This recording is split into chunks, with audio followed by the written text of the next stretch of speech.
This is an evaluation I did of a basic retuning used by Dr. Walter Brown to predict the moon's recession. It's something he uses in his preaching, where he talks about how the Earth and the Moon system can't be more than 1.19 billion years old, and therefore it was created 6,000 years ago. Uh, I ran the algorithm in both directions, and I checked it against different recession values to see how the whole thing worked out. Uh, Dr. Brown has a description of the program and how it all works on his website, creationscience.com, online book, or technical notes there in the back of the book. Basically, what you have is the Earth spinning on its axis once in 24 hours. Look at it from the North Pole, it's turning in a clockwise direction. And the Moon, in orbit around it, revolves around the Earth once in 27.4 days. And there is a force of gravity between the two that attracts the water toward the center of the planet along that line of where the connecting the Earth and the Moon. But the Earth is rotating faster than the Moon is revolving, so there is a chance for the Earth to carry that bulge of water away from the center line. It's a distance of, it's very short actually, about 3 degrees or 12 minutes of arc. And what that does is, because there is a bulge on the side facing the Moon and the side away from the Moon, there are two forces. One of them acts to accelerate the Moon in the orbit along the path, and the other one to retard it. The one to retard the Moon is smaller because it's the diameter of the Earth more distant from the Moon than the nearer one. So those two forces provide a net force that ultimately accelerates the Moon on its orbit, and it is proportional, as you can see here, to the difference between the angular velocity of the Earth, which is spinning faster, and the angular velocity of the Moon as it rotates. And at the moment, that force results in the drift outward of the Moon by 3.82 centimeters per year.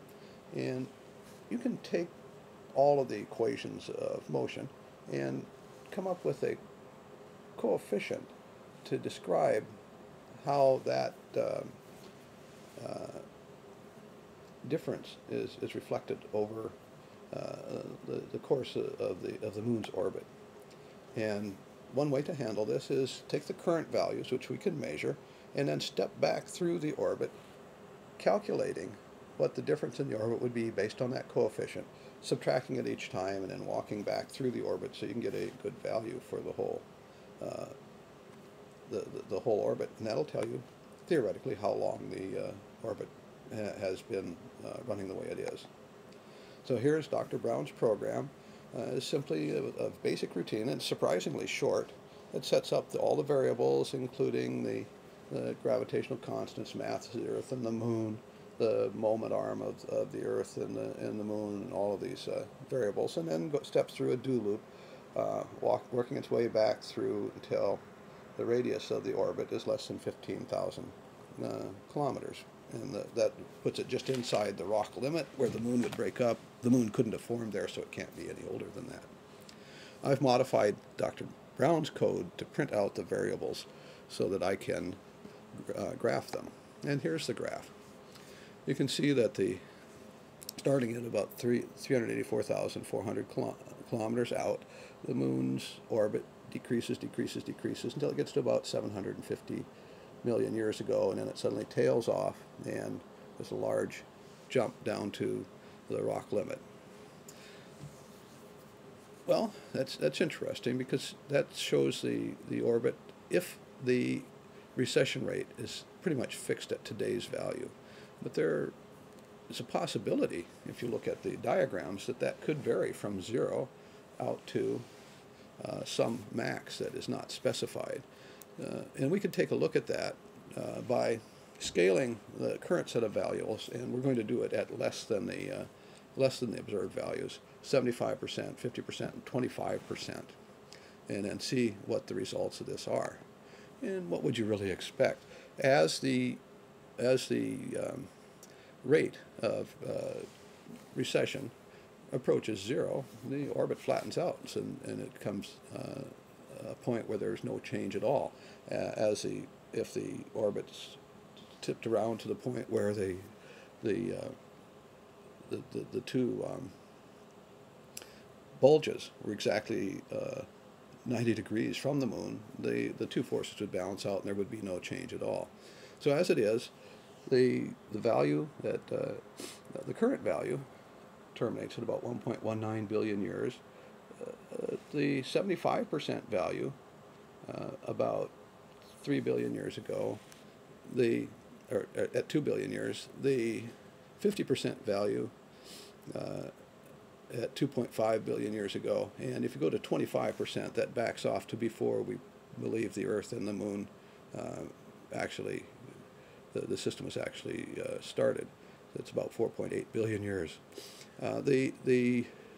Looking at this, it looks like 4.46 billion years would be a value of about 33% of the total of C, which equates to about 1.27 centimeters a year, which is actually fairly close to what is widely considered the actual average over much of Earth's past. That's not too bad. So what does this mean? Is there any evidence for it? Well, if you look at Earth's history, back through 4.5 billion years, the large impact theory has the Earth spinning on its axis with a period of about 6 hours a day. Now we have a 24-hour day. And at some time in the past, there was a 21.9-hour day, about 620 million years ago. And then there are other things that have been measured in the rocks. So the 21.9-hour day, you look at the rugose coral and some of the tidal rhythmites, and you can get a really good correlation. But if you get back to 2.5 billion years ago, there is some data in Australia that suggests that that day is such that the year, instead of having 610 days in it, has 435 days, which could be a problem because that changes the lines, and they're no longer quite as neat as they were. It changes the curve, which means that we would have to rethink some things. And how much we would have to rethink depends on those recession values. Now, that's going to be interesting. That's the debate that's underway right now. For comparison, Dr. B.K. Sharma projected all of this information using a spiral orbit, which is fairly common. And he follows the idea that the collision took place 4.467 billion years ago, gave the Earth its 23.5 degree tilt, established a rotation period at 6 hours, and it would have had to form farther out. During the first part of the orbit, all of these show a rapid acceleration of the moon away from the Earth. This is due to the tides of the effect on the elliptical orbit, where the Earth and the moon are actually partly molten, and you have this large whip actually driving the moon away in a slingshot effect out to about 200,000 kilometers. And you can see that in Dr. Brown's simulation also. I picked this up in a book called The Basic Mechanics of Planet-Satellite Interaction with special reference to Earth-Moon system. So, Dr. Brown's routine is actually pretty good. His insistence and that of the other creationists that 3.82 centimeter per year rate is all there is really all that keeps it from being a pretty good tool. It's not sophisticated, but it seems like it comes really close to what's going on if the right parameters are put in it.